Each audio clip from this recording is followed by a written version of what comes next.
사람은 살다 보면 누구나 한 번쯤은 억울하다고 느끼는 일을 겪습니다. 그 중에서도 가장 마음을 흔드는 일이 바로 사기입니다. 돈을 잃고 사람을 믿었다는 사실에 상처를 받고 스스로가 한없이 어리석게 느껴집니다. 사람들은 말합니다. 세상이 너무 험하다. 사기꾼이 나쁜 사람이다. 왜 나한테 이런 일이 생겼나? 그런데 오늘은 이 문제를 조금 다른 각도에서 풀어보려고 합니다. 자, 먼저 당신에게 이런 질문을 던져보겠습니다. 사기를 당했을 때 누가 힘듭니까? 사기를 당하고 나면 누가 가장 아픕니까? 네, 자기 자신이 가장 아프고 힘듭니다. 이 질문의 답은 이것 하나뿐입니다. 사기를 친 사람이 아니라 사기를 당한 내가 힘듭니다. 사기를 친 사람은 본인의 계획이 성공했기 때문에 오히려 기분이 좋습니다. 하지만 당한 사람은 잠이 안 오고 분노가 올라오고 자책과 후회 속에서 하루를 보냅니다. 그렇다면 여기서 우리는 반드시 한 가지를 짚어야 합니다. 아픈 사람이 환자다.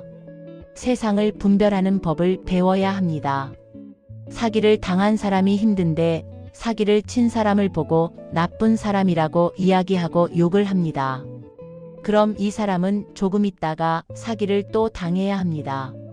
사기를 당한 사람이 얼른 깨우쳐서 두 번 다시 이런 일을 겪지 말아야 하는 것이지, 오른뺨 맞아놓고 왼뺨도 때리라고 내어놓는 것은 어리석은 행동입니다. 오른뺨을 맞았으면 왼뺨까지 안 맞도록 해야 바른 생각입니다. 사기꾼도 세상에 필요한 역할을 하는 사람들입니다. 왜냐? 사기를 당할 수밖에 없이 행동하는 자들을 일깨워 줘야 하는 중요한 역할이 있거든요. 그들은 사기라는 것을 할 수밖에 없는 환경에 있습니다. 사기치는 행동이 잘못된 것이라는 생각이 없습니다. 다만 어느 순간 내 행동이 잘못되었구나 깨우치게 되면 다시는 사기를 칠 수 없게 됩니다. 그럼 다시 사기를 칠 만한 자질이 있는 사람이 사기꾼이 되는 것이죠. 세상에서 사기꾼이 없어지려면 사기를 당하게끔 사는 사람부터 없어져야 합니다. 힘든 일이 생겼다면 그 원인을 어디에서 찾는지가 중요합니다. 대부분의 사람들이 그 원인을 밖에서 찾기 때문에 상황은 나아지지 않는 것입니다. 상대를 탓하고 세상을 탓하고 운이 나빴다고 말합니다. 이렇게 생각하는 한 이 문제는 절대로 끝나지 않습니다. 그래서 절대로 상대를 탓하지 말고 나를 봐야 합니다. 사기친 자가 잘못한 것이 분명히 맞다면 그자의 벌은 스스로 받습니다. 그러니 옳다 그르다 내 잣대로 판단하지 말고 어려운 일을 겪었다면 왜 이런 일을 맞이할 수밖에 없었는가? 나에게로 돌아와서 문제를 고쳐야 미래가 밝아집니다. 나부터 바뀌어야 합니다.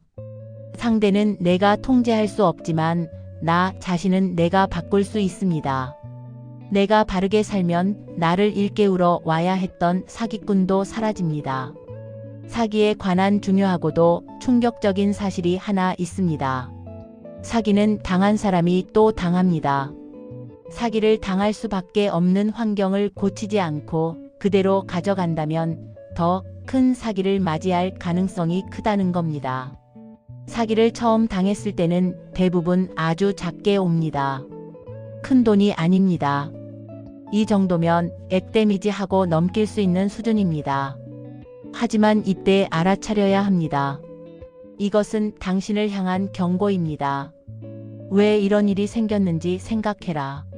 내 자신을 파악하고 분석해라. 내 판단에 욕심이 섞여 있지는 않은지 되짚어라. 그런데 대부분의 사람들은 이 경고를 무시하고 공부하지 않습니다. 대신 이렇게 말합니다. 다음엔 더 잘하면 된다. 이번엔 실수였다. 이번에 잃은 걸 만회해야 한다. 이 순간부터 욕심이 붙습니다. 그리고 욕심이 붙은 자리는 반드시 더 큰 손실로 이어집니다. 사기를 당하는 금액도 커지고 상처도 깊어집니다. 사기를 당했을 때 그럼 어떻게 해야 합니까? 좌절하고 자책에 빠져야 합니까? 아닙니다. 사기를 당했다고 해서 마냥 내 잘못이라 의기소침하거나 자책하라는 말이 아닙니다. 내 공부를 하라고 자연에서 보낸 메시지입니다. 사람은 누구나 모순이 있고 또한 욕심도 있으며 실수도 하고 어리석은 행동도 합니다. 그리고 그에 따른 힘든 일들을 겪을 수도 있습니다. 이것은 나를 어렵게 하는 일이 아니라 그 속에서 스스로 깨우쳐야 할 공부의 과정입니다. 그런데 문제는 이것을 공부로 받아들이지 않을 때 생깁니다. 사기를 당하고 나서 나는 피해자다라는 생각에만 머무르면 그 순간부터 공부는 멈춥니다. 그리고 같은 종류의 일이 다른 얼굴로 다시 옵니다. 이런 말이 있습니다. 내가 가는 곳마다 사기꾼이 있다. 이 말은 사기꾼이 나를 따라다닌다는 뜻이 아닙니다. 내가 그런 자리를 계속 선택하고 있다는 뜻입니다. 누가 나를 끌고 간 것이 아닙니다. 내 발로 갔고 내 판단으로 선택했고 내 마음으로 그 자리에 앉은 것입니다. 그렇다면 나는 왜 그 자리에 가게 되었을까요? 쉽게 돈을 벌고 싶었다든지 내 실력보다 큰 일을 하고 싶었다든지 남들보다 쉽게 빨리 가고 싶었다든지 남들보다 앞서 있다는 증명을 하고 싶었다든지 남 탓과 불평불만을 일삼고 살았는지 이걸 정직하게 보지 않으면 사기는 끝나지 않습니다. 사기를 당했다는 것은 상대가 특별히 나쁜 사람이어서가 아니라 내가 그 사람에게 이용당할 수밖에 없는 환경으로 있었기 때문입니다.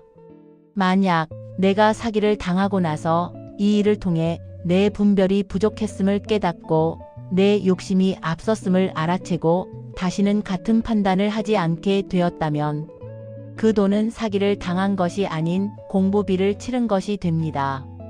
공부비를 냈다면 그 다음에 또 같은 비용을 낼 필요가 없어집니다. 하지만 상대를 원망하고 분노에 머물고 억울함에만 빠져 있으면 내 공부는 사라지고 상처와 도끼만 남습니다. 그러면 같은 공부가 또 다시 옵니다. 이번에는 더 크게 옵니다. 요즘 보이스피싱이 사회에 만연합니다.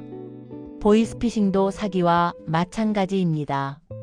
처음 사기를 당하는 사람에게는 보이스피싱도 작은 금액과 상처를 덜 받는 환경으로 옵니다. 그런데 거기서 불평불만을 시작하고 남 탓을 하면 다음에는 더 큰 금액으로 옵니다. 보이스피싱도 당한 사람이 또 당합니다. 이건 운의 문제가 아닙니다. 힘듦을 당하고서도 내 공부가 없었음을 알려주는 겁니다. 사기를 당하지 않는 사람은 운이 좋아서가 아닙니다. 사람을 잘 봐서도 아닙니다. 사기를 당하지 않게끔 살아가고 있기 때문입니다. 남 탓을 하지 않고 스스로를 공부하는 사람은 사기꾼도 피해갑니다. 세상에 잘못된 일이 일어나는 법칙은 절대 없습니다. 이것을 가지고 어떻게 분별하고 다잡아 나가야 하는지 찾아야 하는 겁니다. 스스로 연구해 봐야 합니다. 작게나마 노력을 해야 합니다. 사기를 당했으면 그걸로 끝이 아니라 연구하고 만져보면서 다시는 이런 일이 오지 않도록 정리해야 합니다. 그리고 이러한 공부는 또 다른 피해자가 생기지 않게끔 나누어야 합니다. 똑같은 일을 당하지 않는 지침이 되도록 해야 합니다. 내가 이렇게 살았더니 이런 사기를 당하더라. 그래서 생각해보니 나의 어떤 부분이 모자람이 있었기 때문인 것 같다. 그러니 당신들도 나와 같은 실수를 반복하지 않으려면 이런 행동은 하지 않도록 하라. 이런 한마디라도 내어놓을 수 있는 사람이 된다면 당신이 겪은 사기는 상처와 고통이 아닌 값진 교육으로 거듭나게 될 것입니다.